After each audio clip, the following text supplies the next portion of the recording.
Les fêtes de Tishré. Au fait, les fêtes de Tishré, c'est une évolution vers Hachem. Ça commence par Elul. Le mois d'Elul, qu'est-ce qu'on fait? Les slichot ou le shofar. C'est quoi les slichot ou le shofar? On prend conscience qu'on n'agit pas convenablement. C'est quoi les slichot? Hachem, pardonne-moi. Je sais que j'ai fait des bêtises. J'ai fait teshuva. C'est pas encore. Ouais, mais je suis conscient.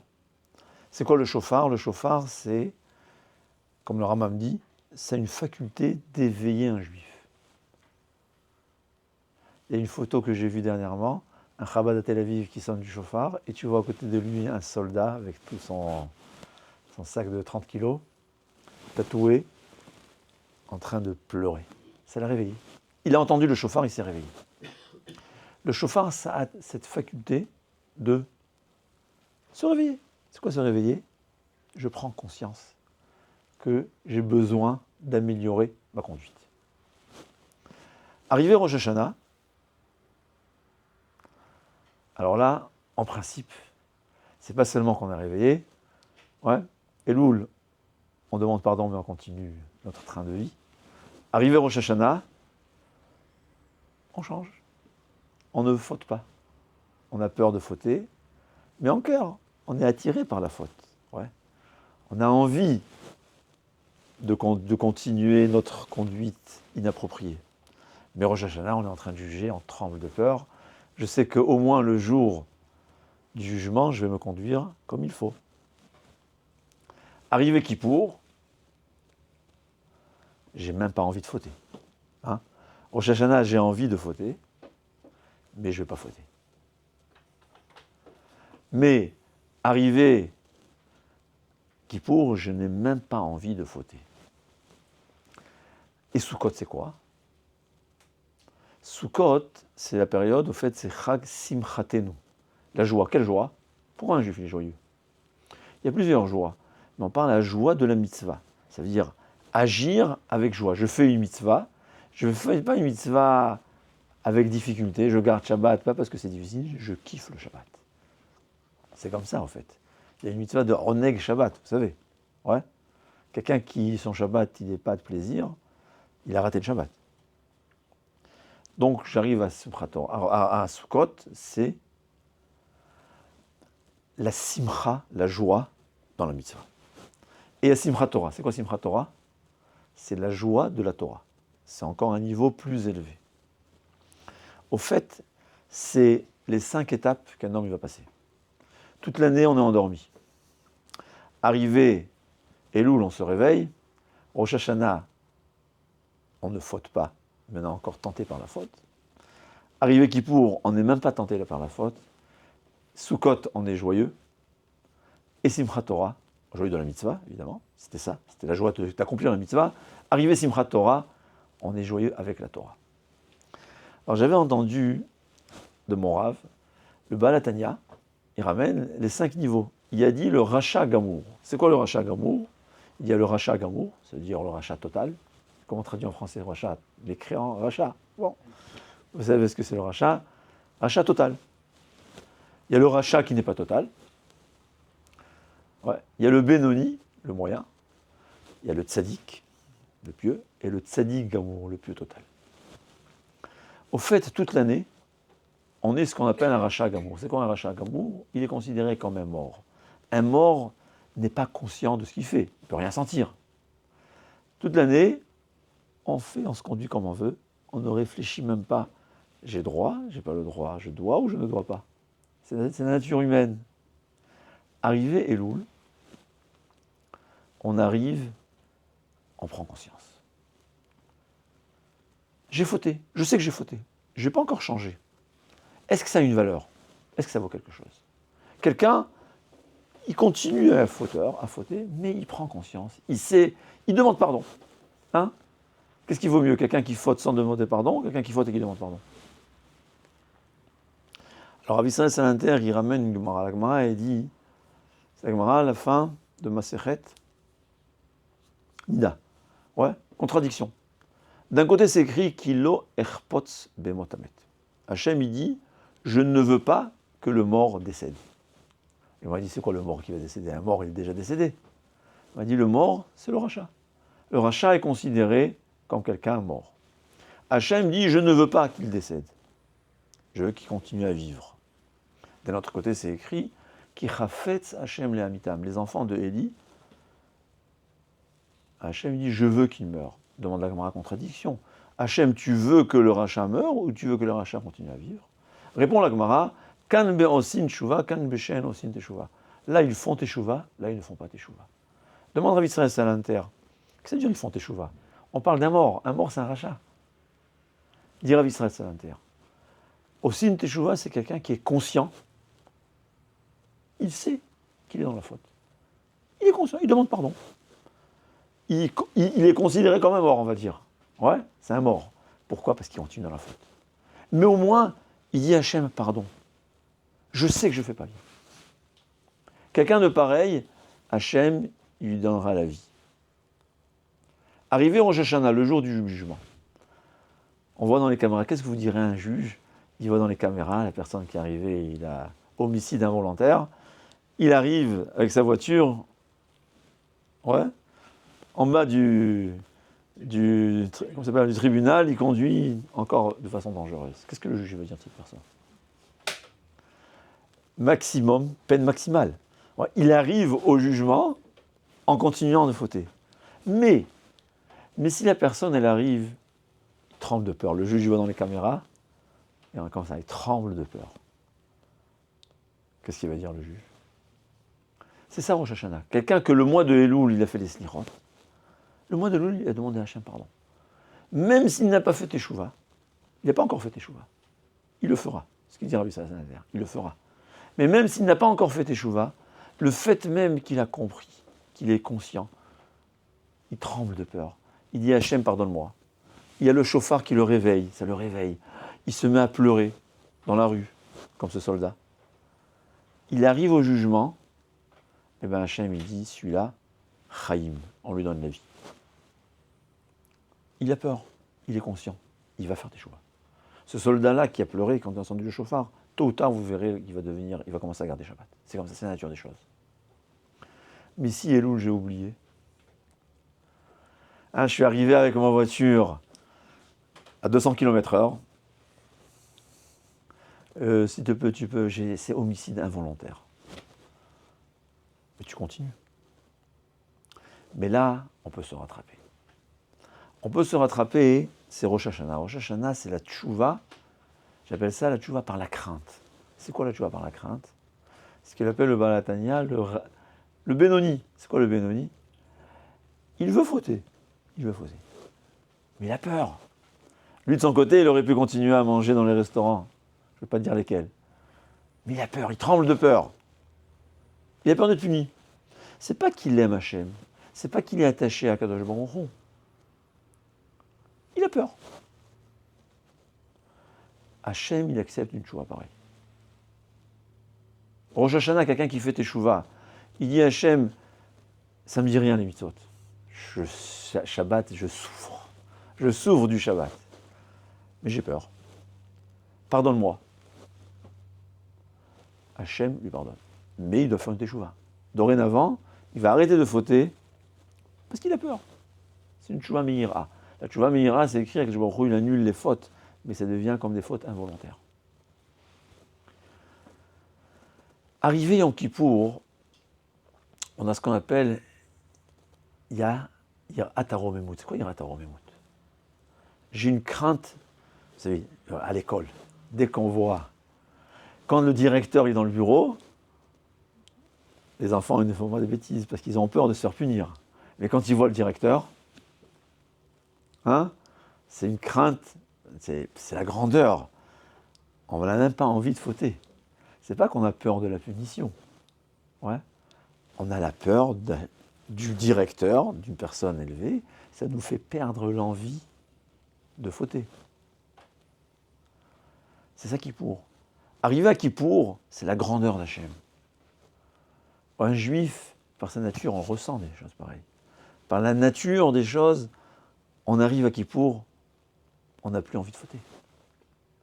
On a ce qu'appelle le tzaddik. Ce que Baal HaTanya appelle le tzaddik. Il n'a même pas envie de fauter. Rosh Hashanah, c'était la peur de la faute. Ouais. On a envie de fauter, mais on a peur.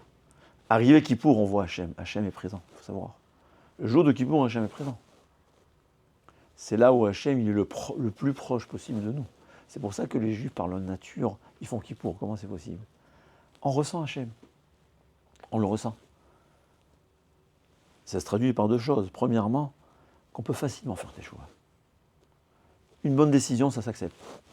Ouais, si toute l'année je me fais une bonne décision, j'aurai des difficultés à l'accomplir. Mais Kippour, je prends une bonne décision, je pourrais la faire. Et c'est aussi, ça se traduit par une autre chose, qu'Akadosh Baruch Hu nous pardonne facilement. On n'est pas conscient de ce que c'est une faute. Il y a quelqu'un, il a brûlé la voiture de son père, la nouvelle Tesla. Hein? Papa, pardon, hein, ça va, c'est pas grave ce que j'ai fait. Je dis, tu entends pas, ça fait 10 ans que j'ai fait des économies pour acheter cette voiture. Tu viens, tu demandes un pardon comme si de rien n'était. C'est pas facile de se faire excuser. Faire des fautes, c'est pas facile. Le jour de Kippour, Akadosh Baruch Hu est tellement proche de nous qu'il va nous pardonner nos fautes facilement. On va demander pardon, il nous fait pardon. Normalement, demander pardon, c'est pas suffisant. Il faut réparer. Arrivé Kippour, Akadosh Baruch Hu, on lui demande pardon, il nous pardonne. Mais il faut lui demander pardon. Il faut lui montrer, voilà, je décide d'avancer vers toi. C'est écrit que même Chilul Hashem, vous savez que Chilul Hashem, celui qui a profané le nom d'Hachem, c'est écrit que la seule possibilité de se pardonner cette faute, c'est quand il meurt. Il va mourir avant son temps. Mais Neïla, quelqu'un qui a demandé pardon à Hachem, de tout son cœur, la Neïla, c'est écrit qu'Hachem est tout seul. Il n'y a personne qui le voit, c'est ton Père tout seul avec toi. Même la faute de Chilul Hashem, Hachem peut la pardonner. C'est ça le jour de Kippour. On est le plus proche d'Hachem, c'est le meilleur des jours, c'est le En Yamim, Lo Hayu Yamim Tovim. Il n'y avait pas des jours aussi joyeux que le jour de Kippour. Pourquoi? En gêne. C'est difficile de jeûner, non? C'est le jour où Hachem, il nous pardonne nos fautes pour un rien. On a fait les pires des bêtises, et Hachem, je pleure quelques larmes, Hachem, il me dit, je te pardonne. Mais là, on a atteint un niveau de proximité d'Hachem, on appelle Yirat HaRomemut, la crainte de quelqu'un qui est élevé, qui est grand. J'ai le directeur en face de moi, je perds l'envie de fauter. Mais j'ai quand même, je ne peux pas dire que j'ai du plaisir. Ouais. J'ai envie de manger quelque chose d'interdit, il y a le roi devant moi, je perds l'envie. Mais je ne peux pas dire que j'ai un plaisir d'accomplir des mitzvot. Ça, c'est Sukkot. Sukkot, on arrive à un niveau encore plus élevé de Teshuvah. Teshuvah, mais Ahava. On a un amour. Qu'est-ce que ça veut dire un amour? J'aime quelqu'un. Et quelqu'un il a demandé une question. Il y avait deux femmes qui avaient un verre de lait. Elle a soif, son bébé a soif. L'une l'a donné à son bébé, et l'autre, elle l'a bu elle-même. Alors qu'est-ce qu'on va dire? L'une, elle aime son bébé, et l'autre s'aime à elle. Non, c'est ça? C'est faux. Les deux s'aiment. L'une, elle a un plus grand plaisir de boire son lait, elle-même, et l'autre, elle a un plus grand plaisir de donner à son bébé. Quand j'aime quelqu'un, ouais, j'aime ma femme, j'ai 100 €, ou je m'achète un costume, ou je m'achète une robe. C'est quoi je l'aime? Mon plaisir de lui offrir une robe est plus grand que le plaisir que je me fais de m'acheter un habit. C'est ça que tu vois, mais le plaisir d'être au service d'Hachem est tellement grand que pour moi, rater, comme les Khamim nous disent, j'ai l'occasion maintenant, j'ai faim, je veux manger quelque chose comme ci, comme ça, je ne sais pas s'il est cachère. Je me retiens. Je fais plaisir à Kadosh Baruch Hu. Mon plaisir de faire plaisir à Kadosh Baruch Hu est tellement grand que je ne souffre pas du fait que je ne mange pas. Quand on est habitué à la mitzvah, quelqu'un qui est habitué à Shabbat, c'est un plaisir Shabbat. Attends, mais tu ne peux pas prendre ton portable. Alors, j'ai tellement de plaisir d'être proche d'Hachem que ce plaisir d'être proche d'Hachem, il est supérieur à tous les autres plaisirs. J'ai encore mon plaisir de regarder mon smartphone. Mais le plaisir d'être Hachem, d'être avec Hachem, il est beaucoup plus grand, tellement grand qu'il va faire noyer ce plaisir. Je kiffe le Shabbat. Et une fois, il y a 7 ans, je ne sais pas, il y a un Palestinien qui travaille chez moi, il commence à se moquer. Il dit, vous êtes vous les Juifs, c'est quoi ce Shabbat? un jour sans rien faire. C'est quoi? C'est un martyr, je crois. C'est trop difficile. Mais attends, ouais, c'est pénible. C'est une punition. Et je me mets à réfléchir. Je me dis, mais attends, mais il a raison. Alors pourquoi moi je ne sens pas que c'est une punition? Pourquoi le jour que je kiffe, c'est Shabbat? On attend Shabbat. Waouh, quel kiff, c'est Shabbat, même les Shabbats longs. Pourquoi? Parce que Shabbat, ce n'est pas un plaisir matériel. Shabbat, c'est un plaisir spirituel. C'est la proximité d'Hachem. C'est un kiff. C'est pas que Shabbat, j'ai pas envie des fois de prendre la voiture. Enfin, moi, j'ai pas envie d'aller. Mais disons, des fois, j'ai pas vraiment des envies. Disons, je sais pas. J'ai jamais voulu fumer Shabbat, même quand je fumais. Mais disons, il y a des gens encore à un certain âge, on a envie. Mais c'est pas parce que. Mais je souffre pas. Mon plaisir d'être avec Hachem est tellement grand que tous les autres plaisirs que je me retiens, ça me dit rien. Quand j'aime mon fils et je lui offre quelque chose, même si j'aurais voulu, mon plaisir, c'est de lui acheter. Ah, mais je me prive de certaines choses, et je pense ma passe. Au fait, Shabbat, c'est un plaisir. Étudier la Torah. Des gens, des Avrichim, ils étudient la Torah. C'est des fous. Mon fils, il a une tête, il aurait pu gagner 30 000 euros 30 000 shekels par jour, par mois. Il s'en va au collège et gagner 3 000 shekels. Tu es fou. Non, je ne suis pas fou. Mon plaisir d'étudier la Torah est tellement grand que pour un avraire, j'ai dit tout le monde, prenez 10 000 euros, vas-y chez un avraire qui est sérieux, ouais, demande à ton fils, tiens 10 000 euros, 3 jours tu ouvres pas un livre. Tu sais comment c'est la réaction? C'est comme si tu lui dis 3 jours arrête de respirer. Exactement la même chose. C'est un plaisir l'étude de la Torah. La simcha, le tzaddik gamour, c'est un plaisir, pas parce que, c'est pas que ça nous manque pas. Mais le plaisir de faire plaisir à Hachem, le plaisir d'être attaché à Hachem est tellement grand qu'il est supérieur à tous les autres plaisirs du monde. C'est ça Sukkot. Sukkot, on arrive à un matzav, à un état de tshuva mais ahava, par l'amour. Le tzaddik gamour, qui n'appelle pas la Tanya, c'est la joie dans la mitzvah. Le Khatam Sofer, il disait, au Sha'ana Rabbah, j'arrive au niveau de tshuva mais ahava. La tshuva par amour. C'est pas que j'ai peur. C'est pas parce que Hachem il est grand, c'est pas parce que Hachem m'impressionne, c'est l'autorité sublime. Non, c'est mon plaisir d'être au service d'Hachem. Ça, c'est la Tchouva Merava. Mais il y a un niveau encore plus grand. Il y a un niveau encore supérieur. C'est la Tchouva de la Torah. Vous savez, il y a écrit Shira Shirim, Ishakeni Mineshikot Piyou. C'est quoi Ishakeni Mineshikot Piyou? Je m'embrasse avec Hachem. Comment on s'embrasse? La bouche dans la bouche. C'est comme ça qu'on s'embrassait dans le temps. Même entre hommes, c'est étonnant, mais c'était sans aucune mauvaise pensée. C'était comme ça. Lavan et Yaakov Avinu, Lavan a vérifié si dans la bouche il avait... C'est quoi? On s'unifie avec Akadosh Baruch Hu. Vous savez, il y avait dans la tour... On compare la Teshuvah au mikvé. Mikvé Israël Hachem. C'est-à-dire quand on fait Teshuvah, on se trempe. On est plongé dans Akadosh Baruch Hu et ça nous purifie. Il y a Haza'a, on aspergé. C'est aussi une façon de se purifier. Mais il y a aussi ce qu'on appelle Hashaka. Les mots, ça ressemble à Neshika. Neshika, c'est embrasser. Ouais. Neshikot Piyou. C'est quoi Hashaka? J'ai un verre d'eau impure. Quelqu'un d'impur, il a touché de l'eau. Cette eau est impure. Qu'est-ce que je vais faire? Je vais tremper le verre. Je le mets dans un mikvé. Il y aura juste la surface de l'eau, il y aura un rapport, tu veux dire, comme un film, une lame d'eau qui va connecter l'eau impure dans mon verre avec l'eau du mikvé. Et bien cette eau-là, elle va devenir tahor, pure. Elle s'est unifiée avec le mikvé. Quand on étudie la Torah, on arrive à un niveau où on s'unifie avec Akadosh Baruch Hu. C'est pas que j'ai des envies et le plaisir de la mitzvah est supérieur à mes envies, c'est pas ça. Mes envies, c'est les envies d'Hachem. Ouais. Demandez à un avraire, vas-y, tu lui offres un billet gratuit, je ne sais pas où. Ça n'intéresse pas. Ça ne l'intéresse pas. Son plaisir, c'est d'étudier la Torah. Il n'a aucun autre plaisir. Vous comprenez? Il y a le Ahava, l'amour d'Hachem. J'ai envie mon costume, ouais. Mais j'ai plus de plaisir à offrir le costume, la robe à ma femme. Mais quand je suis unifié avec Hachem, par l'étude de la Torah, c'est le seul moyen. C'est ça l'étude de la Torah. Halvai oti azu vetorati shamaru.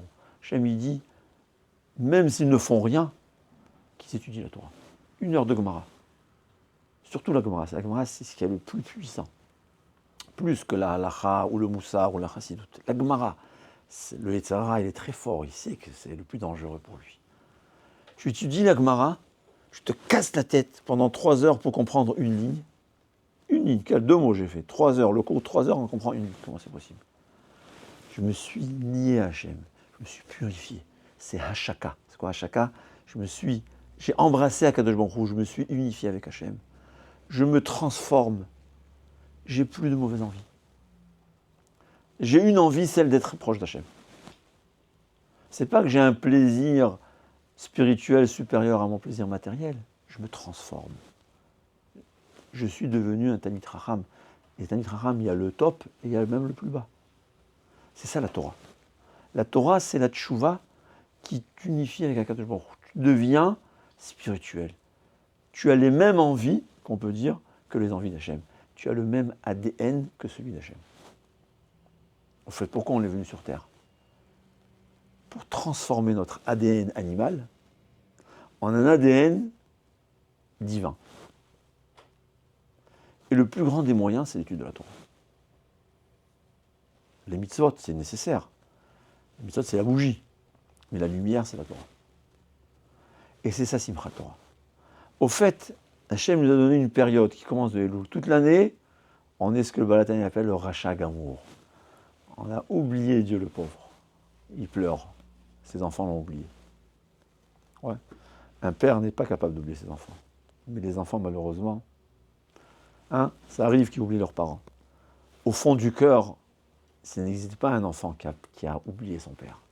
C'est pour ça qu'un juif, au fond du cœur, il aime Hachem. Ça n'existe pas un juif qui n'aime pas Hachem. Mais malheureusement, à l'extérieur, dans le conscient, pas dans l'inconscient, on oublie Hachem toute l'année. Arrivé le mois de Elul, les slichot, regardez c'est quoi, on arrête. Moi je suis convaincu, je ne suis pas prophète, mais je suis convaincu que toutes ces réussites qu'Hachem nous donne, c'est Hachem qui nous les donne. C'est un mois où tout le peuple juif n'arrête pas de prier Hachem. Tout le peuple juif. Vous allez au Kotel, il n'y a plus de place. Impossible d'aller au Kotel. Si tu n'arrives pas 3 heures avant, tu n'as pas de place. Ces prières, ça fait quelque chose. Le mois de Elul, on se réveille. On n'a pas encore fait Teshuvah. C'est trop, on a encore 1 mois pour faire Teshuvah. On a le temps pour faire Teshuvah. Mais au moins, on est en Hachem, tu existes. Je sais que tu es là. Je sais que tu es mon Père. Je sais que malheureusement, je te fais de la peine. C'est déjà la première étape de Teshuvah. Arrivé au Rosh Hashanah, on a peur. On a encore nos envies, mais on a peur. Hachem dit, ça aussi c'est une Teshuvah. Arrivé Kippour, on a même perdu l'envie de manger. Qu'est-ce qui veut manger Kippour? Demande à quelqu'un, tu veux manger Kippour? Non, non, je ne veux pas. On a oublié, c'est Hirat HaRomemut. Arrivé Sukkot, c'est la joie. La joie de la mitzvah. C'est vrai que j'ai encore mes envies, mais je suis tellement joyeux de faire la mitzvah que le plaisir de la mitzvah est plus grand que le plaisir de tous les autres, tout ce qui se passe dans le monde. Et arrivé Simchat Torah, c'est là où, grâce à la Torah, je m'unifie avec Akadosh Baruch Hu. Je suis uni avec Hachem. Je suis un. Ça y est. Moi, j'ai des envies. C'est pas mon envie, elle est contre l'envie d'Hachem. Je veux ce que Hachem il veut. Je n'ai plus aucune envie. Shabbat, je ne veux pas voir le smartphone. C'est pas que je veux, mais le Shabbat, c'est plus important. Non. Même le Chol. C'est ça, les 5 étapes. Racha Gamour, Racha, le Benoni, le Tzadik Gamour, et ce qui est au-dessus de tout, le Talmid Chacham. Le Talmid Chacham, celui qui est attaché par la Torah, qui est le niveau, le top des tops, comme il dit le Harizal. Même celui qu'à Hoshana Rabbah, il a été signé, mauvaise signature, Hachem Yerachem. À Simchat Torah, il va danser avec la Torah. Il va être joyeux de la Torah. Il va annuler le mauvais décret. C'est ça, les 5 étapes. Et Ratzon que Hachem nous donne. Shana Tova, que Bezrat Hachem, c'est un début, mais pas seulement en matériel. En spirituel, c'est le plus important. Vous savez, il y avait un colloque, le futur des Juifs de France. C'est quoi le futur des Juifs de France? Qu'on pourra manger au restaurant, qu'on pourrait... C'est quoi? Un juif, il a un seul futur. S'il est attaché à la Torah, s'il est attaché à l'accomplissement des mitzvot. Qu'il soit en Israël, en France, en Iran, en Argentine ou en Afrique, il a un futur. On l'a vécu 2000 ans. Tout le monde a essayé de nous détruire. Mais on a résisté grâce à la Torah et aux mitzvot. Et celui qui n'a ni Torah ni mitzvot, même en Israël, il est perdu. Regardez, malheureusement, les plus grands, sauf de parler du mal des Juifs. Voilà, on n'a pas le droit de parler. C'est tous des Juifs, Hachem, il les aime, et nous aussi, on les aime. Mais regardez où peut se dégrader quelqu'un qui s'éloigne de la Torah, même s'il habite en Eretz. Le futur d'un Juif, c'est seulement et uniquement l'étude de la Torah. C'est seulement et uniquement le Shabbat, l'accomplissement des mitzvot, la kashrut. Et c'est facile. La tchouva, c'est facile, parce que Hachem nous demande, commence. Commence. Ne fais qu'un début. Garde Shabbat une demi-heure. Une demi-heure. Tu verras que cette demi-heure-là, au bout de 3 mois, va devenir 24 heures. Et tu ne pourras pas autrement. C'est ce que Hachem nous demande. C'est ça la tchouva. C'est par étapes. Notre futur dépend d'une seule chose. Torah et mitzvot. Notre futur spirituel, qui est plus important que le matériel, mais aussi le matériel dépend du spirituel. Plus on est proche d'Hachem, plus Hachem nous donnera. Et on souhaite à tout le monde, de toutes les façons, qu'on ait une bonne année. Begashmiut ou beruchniut, k'tiva v'chatima tova.